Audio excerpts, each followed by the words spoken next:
You might notice that when you go to colorize an image by opening it in edit mode, that selecting colors from the color picker, it only showcases a grayscale saturation, meaning that whenever you select a color, you get a gray color instead.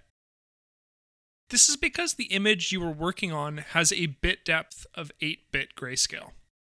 And this is quite common with historical photographs. To convert your image to color, follow these steps.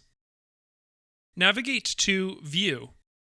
Within View mode, navigate to Tools and Modify. Switch your image from grayscale to true color. Doing so will prompt you to save a new copy of your image.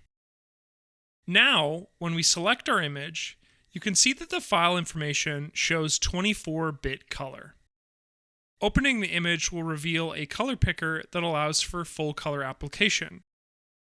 And from here, this means that you can go on to colorize your image by using blank layers.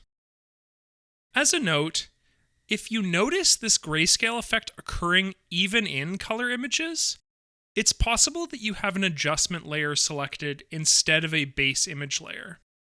Notice that adjustment layers use masks, which operate on a binary on-off effect that is communicated with white-black colors or grays in between.